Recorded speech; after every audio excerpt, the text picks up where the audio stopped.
Halo semuanya, selamat datang di presentasi yang akan membahas salah satu keterampilan paling krusial di era kecerdasan buatan, prompting AI, dan secara khusus bagaimana hal ini relevan dalam dunia pemrograman.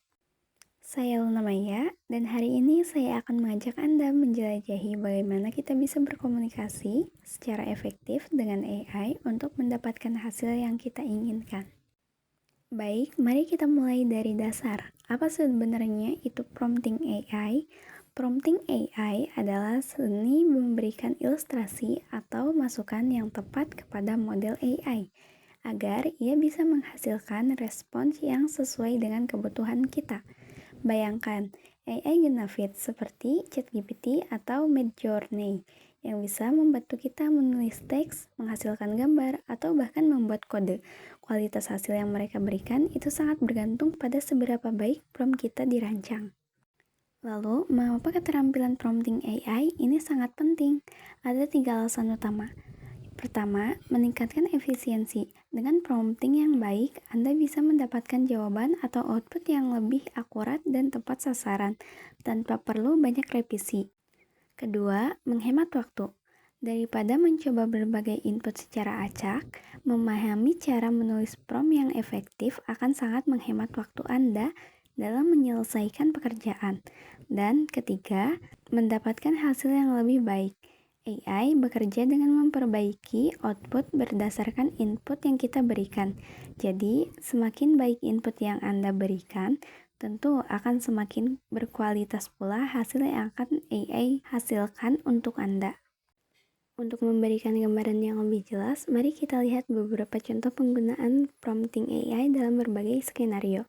Misalnya, dalam digital marketing, seorang marketing ingin membuat caption menarik untuk media sosialnya. Ia bisa memberikan prompt seperti, buatkan saya caption Instagram yang menarik untuk produk skincare berbahan alami dengan nada santai dan friendly. Kemudian, dalam programming, seorang developer ingin AI membantunya menulis komponen React sederhana di Next.js. Ia bisa memberikan prompt, buatkan komponen React untuk Next.js yang memberikan daftar produk dalam bentuk kartu grid. Dan ini adalah hasil kode JavaScript dari prompt untuk programming tadi. Seperti yang bisa Anda lihat di layar, AI berhasil membuat komponen Reach bernama Product Grid. Kode ini dirancang untuk menerima data produk, lalu menampilkannya dalam format kartu-kartu yang tersusun dalam grid. AI membantu kita dengan cepat mendapatkan struktur dasar komponen ini, mengurangi waktu menulis kode secara manual. Melanjutkan perjalanan kita, mari kita masuk ke bab 2, teknik dasar dalam prompting AI. Ketika kita ingin AI menghasilkan teks atau kode yang benar-benar kita inginkan, memahami teknik dasar dalam membuat prompt yang efektif itu sangatlah penting. Prompt yang baik bisa menghasilkan output yang lebih akurat, sesuai kebutuhan, dan tentu saja lebih cepat.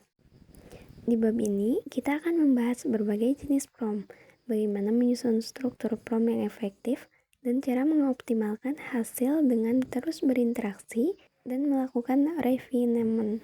Agar AI bisa memberikan respon yang optimal, prompt kita harus disusun dengan struktur yang baik. Prompt yang efektif biasanya mencakup konteks, ilustrasi yang jelas, batasan atau format yang diinginkan, dan kadangkala juga contoh jika diperlukan. Mari kita lihat contohnya.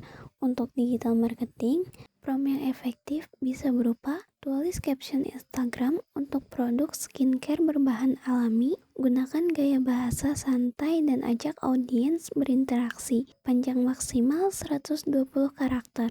Ini sangat spesifik dan terarah. Lalu untuk programming, contohnya adalah buat fungsi JavaScript bernama format tanggal yang menerima input berupa string tanggal dalam format YYYY, strip MM, strip DD, dan mengembalikannya dalam format DD garis miring MM garis miring YYYY. Dengan prompt seperti ini, AI akan lebih mudah memahami maksud dan format output yang kita harapkan. Oh iya, D itu tanggal, M itu bulan, dan Y itu tahun. Mari kita ambil sebuah studi kasus. Seorang programmer ingin membuat fungsi untuk mengecek apakah sebuah kata adalah palindrom. Awalnya ia memberikan prompt yang sederhana dan kurang spesifik. Buat kode untuk mengecek palindrom dalam JavaScript. AI mungkin memberikan kode yang benar, namun bisa jadi tidak seoptimal yang diharapkan. Nah, setelah belajar teknik prompting, ia memperbaiki promptnya menjadi lebih detail. Buat fungsi JavaScript bernama check palindrom yang menerima string sebagai input dan membalikan true jika kata tersebut adalah palindrom. Gunakan metode yang efisien. Dan seperti yang Anda lihat di layar, ini adalah kode yang dihasilkan AI setelah prompt diperbaiki. Kode ini lebih optimal dan efisien karena membersihkan kata, membaliknya, lalu membandingkannya, menghasilkan pengecekan palindrom yang akurat. Setelah kita memahami teknik dasar dalam membuat prompt, langkah selanjutnya adalah bab 3, evakuasi dan perbaikan prompt. Tidak semua prompt yang kita buat akan langsung menghasilkan output optimal pada percobaan pertama. Oleh karena itu, kita perlu tahu bagaimana cara menilai kualitas prompt dan bagaimana terus meningkatkannya melalui eksperimen dan membandingkannya. Untuk menilai apakah sebuah prompt sudah efektif, ada beberapa kriteria yang bisa kita gunakan. Kita perlu melihat apakah jawaban yang dihasilkan AI relevan dan tepat, apakah outputnya spesifik dan detail, atau apakah hasilnya konsisten jika prompt yang sama digunakan berulang kali. Mari kita lihat contoh evaluasinya. Untuk digital marketing, prompt buat copywriting untuk iklan produk kecantikan itu terlalu umum. Hasilnya bisa sangat bervariasi. Prompt yang lebih baik adalah buat copywriting untuk iklan produk skincare berbahan alami. Target audience wanita usia 20-35 tahun. Gaya bahasa santai dan persuasif. Ini lebih spesifik dan sesuai target. Contoh evaluasi prompt untuk programming. Buat kode login dengan JavaScript. Ini tidak spesifik. AI bisa menghasilkan berbagai versi. Nah, yang benar itu buat fungsi JavaScript untuk login menggunakan email dan password dengan validasi sederhana sebelum mengirim data ke backend. Lebih jelas dan langsung ke kebutuhan. Meningkatkan prompt. Teknik eksperimen dan perbandingan. Jika hasil AI belum memuaskan, kita bisa melakukan eksperimen dengan mengubah prompt sedikit demi sedikit. Tekniknya, teknik versi prompt, teknik chain of thought, teknik few shot prompting. Kita lanjutkan dengan studi kasus berikutnya, yaitu memperbaiki prompt untuk membuat API di Next.js. Seorang developer ingin membuat API di Next.js. Ia awalnya memberikan prompt buat API dengan Next.js. Hasil ini terlalu umum. Setelah diperbaiki, buat API di Next.js menggunakan package atau API dengan endpoint API produk yang mengembalikan daftar produk dalam format Jones. Di bab 4 ini kita akan membahas prompting AI untuk programming.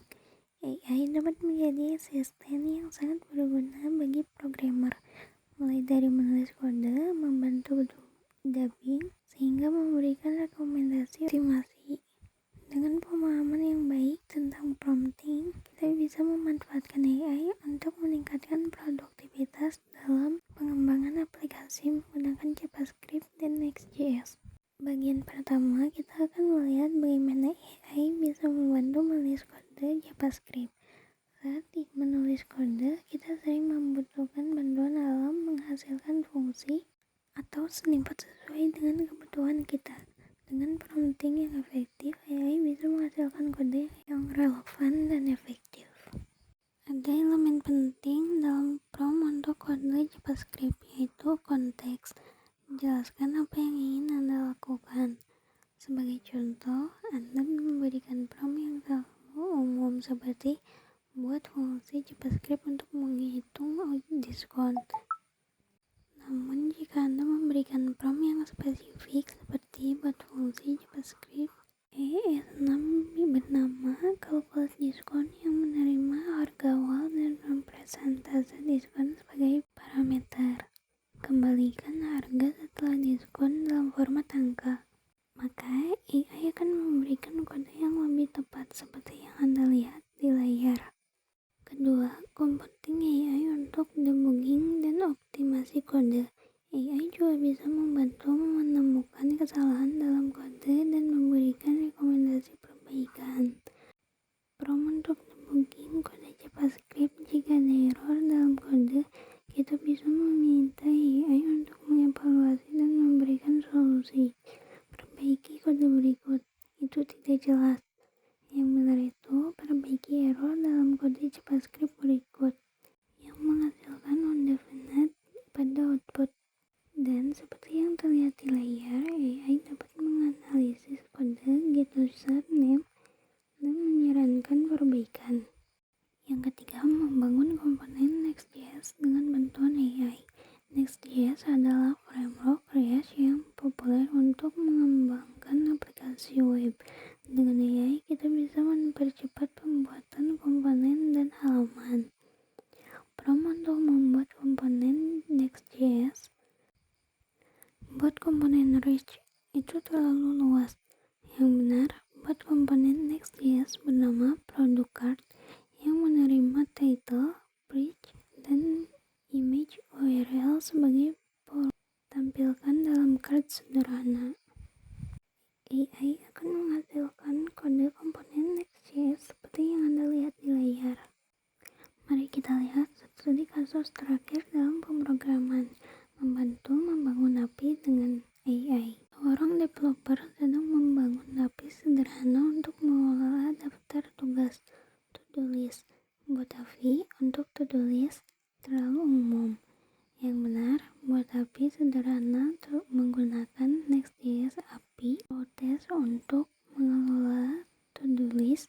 Gunakan metode git untuk mengambil data dan post untuk menambahkan data baru. Setelah menguasai teknik dasar, mari kita beralih ke bab 5, teknik lanjutan dalam prompting AI. Saat kita semakin sering menggunakan AI, kita mungkin menyadari bahwa hasil yang diberikan tidak selalu sempurna. Terkadang jawaban yang dihasilkan terasa kurang tepat, kurang kreatif, atau mungkin tidak sesuai harapan. Contoh dalam kehidupan sehari-hari, prompt zero shot, buatkan caption Instagram untuk foto pantai saat matahari terbenam. Hasilnya, keindahan saja yang tak terlupakan. Prompt few shot, berikut beberapa contoh caption. Secangkir kopi di sore hari, teman terbaik untuk merenung. Langkah kecil menuju impian besar. Sekarang buatkan caption untuk foto seseorang yang membaca buku di taman. Contoh dalam pemrograman, prompt zero shot, buatkan fungsi JavaScript untuk menghitung rata-rata di array angka. AI akan langsung memberikan kode fungsi rata-rata seperti yang terlihat. Lalu, untuk prompt few shot, kita bisa memberikan contoh fungsi JavaScript misalnya. Berikut contoh fungsi JavaScript function tambah AB return A tambah B. Sekarang buatkan fungsi untuk menghitung rata-rata angka dalam array. Dengan contoh ini, AI lebih terarah dalam menyajikan struktur atau gaya kodenya meskipun detail implementasinya tetap berdasarkan instruksi. Akhirnya kita sampai di bab 6, etika dan batasan dalam prompting AI. Ketika kita semakin mahir dalam menggunakan AI, kita juga perlu memahami tanggung jawab dalam penggunaannya. AI bisa menjadi alat yang sangat bermanfaat, tetapi jika digunakan dengan cara yang salah, ia bisa menghasilkan informasi yang menyesatkan, bias, atau bahkan merugikan orang lain. Mengapa prompting AI sangat penting? Etika dalam prompting AI. Saat menggunakan AI, kita harus bertanya apakah hasilnya benar dan tidak menyesatkan, apakah AI digunakan untuk kebaikan bukan merugikan orang lain, apakah AI menghormati privasi dan hak cipta, bias dalam AI dan cara menghindarinya. AI belajar dari data yang ada di internet, tetapi data tersebut bisa memiliki bias. Ini berarti AI bisa memberikan jawaban yang condong ke satu arah dan tidak objektif. Batasan AI yang perlu diketahui.